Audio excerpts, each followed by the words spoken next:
Today, guys, and Andrew Napier coming back at you. So today I'm going to cover sales funnels. Now this is actually going to cover the sales funnel side.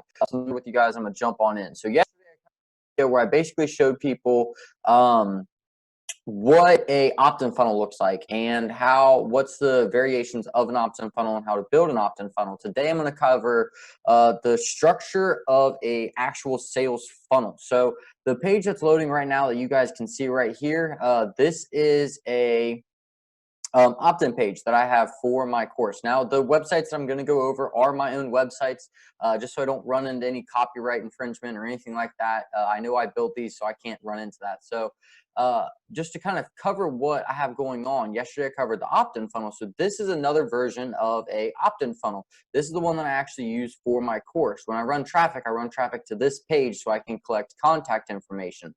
Now, if you guys notice that I also have a pixel helper right here. It is a Google Chrome extension. Now this actually tells me, as you could tell, it tracks who comes to this page, and it tells me if they're coming.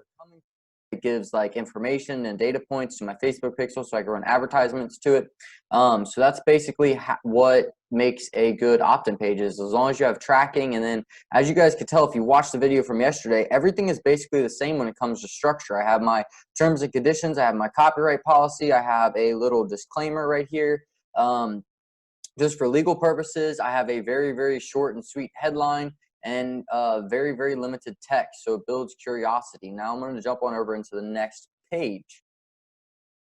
Now the next page is a sales page, and you're going to see the difference in the two pages. So the first page that I just hit, the goal for that page is to build customer curiosity and to also collect contact information.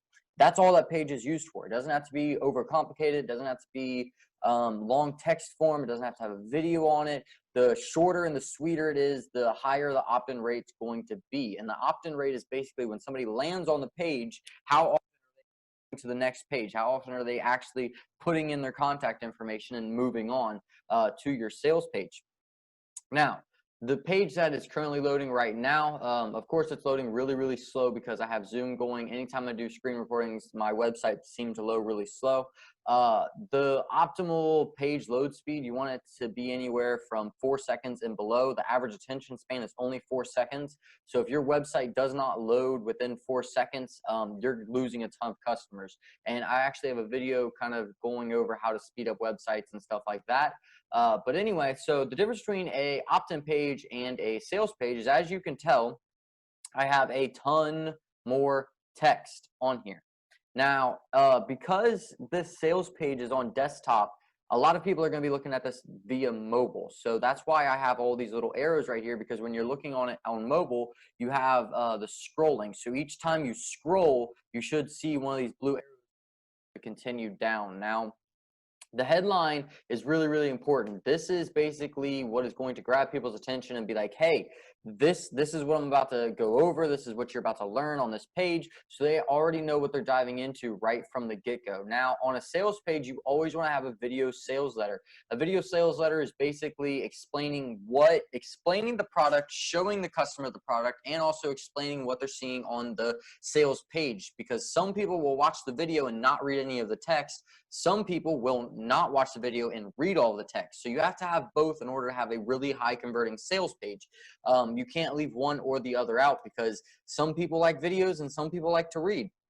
So as you guys can tell, inside of any very good sales funnel, there is going to be a ton of text. And if you notice, the one thing about a good sales funnel and a bad sales funnel is, if you are to sell a product or a service, you want to sell the result that the person is going to get.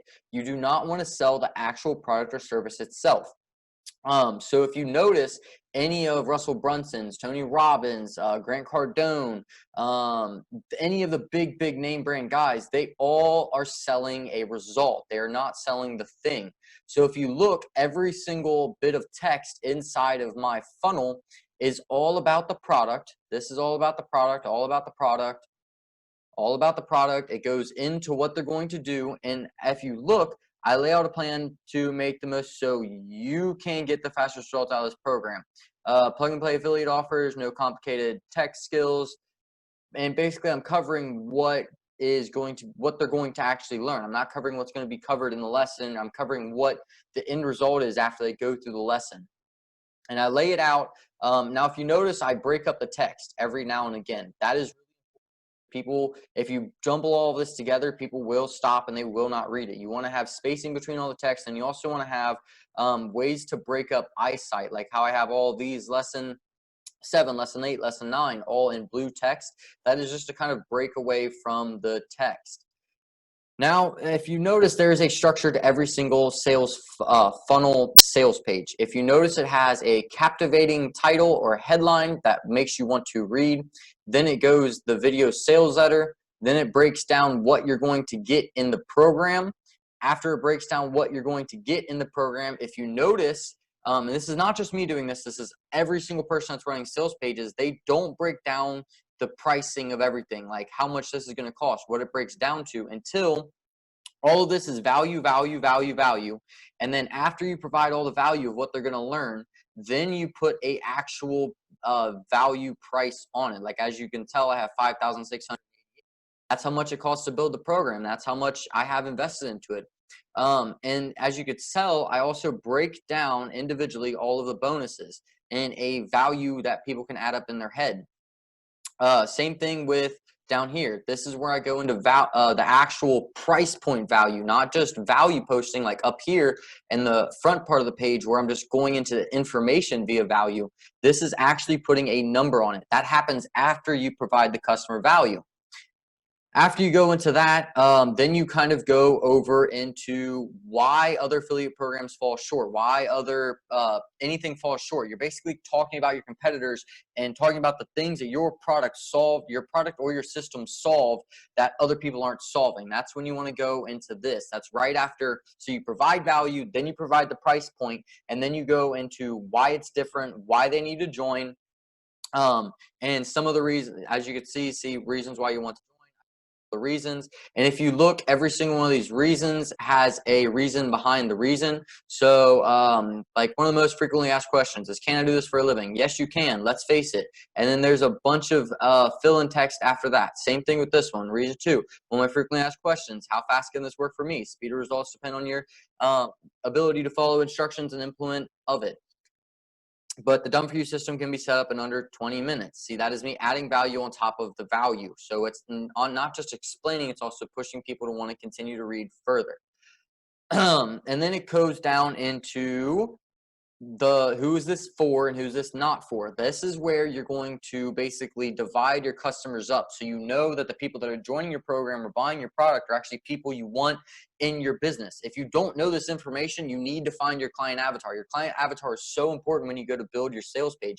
If you don't know who you're selling to, what they need, and what your dream customer is, you can't really build a sales page, because this is basically what is weeding out the people that you want in your business, the people that don't want in your business. You're the one doing it on the sales page. If people read this and they're like, oh, hey, it's not for me, I'm not ready to go all in, I can't follow simple instructions, I'm looking to get rich quick, immediately it's going to knock out a ton of people right there. So that's what that's actually for. And then I also go into, again, so after providing more value of who is it for, who is it not for, why it's better than everybody else's program, then I do another, I already did this once in the funnel, I do it again, go over the actual value of how much they're going to get in actual cash. Basically, it puts a dollar amount on the actual course. And then it goes down into the place where you can enter your credit card information, enter your contact information. And then over here is basically a physical representation of the course itself, what they're going to get, what's all in there. And then I have my copyright and payment information over there. That's basically a really, really good sales funnel. Like I said, as you guys can tell, the difference between an opt-in page and a sales funnel is the sales page is way more text heavy. It is also way more in depth. It also has a video sales letter on it, and it also has a captivating headline that makes people want to continue to read. And then it kind of goes, I went over every single point that's in every single one of my sales, every single one of the structures that's inside of the sales funnel. Now, you can take this information that I just gave you, and you can use it to funnel hack, quote unquote, other people. Now, what that means is, let me stop sharing with you guys for a second. So what that funnel hacking people, what that means is you're going in and you're finding a competitor that is selling the same thing as you. You're looking at their sales funnel, and you could see all the points that I just laid down, all the foundations, and then you're removing that foundation and putting your own business in that foundation. The foundations of a successful funnel are the same, regardless if you're running a six-figure business to a multi-million-dollar business. The structure and the psychology of everything is always the same. So once you learn how to funnel hack somebody, meaning looking at their funnel and being like, okay, they put this here because of X. They put this here because of Y. They put this here because of Z. It allows you to take that structure and use it for your own product. So I hope this helps you. If you have any questions, comments, concerns, feel free to reach out and drop it in the comments below, and I will do pointer videos or try to make edited videos that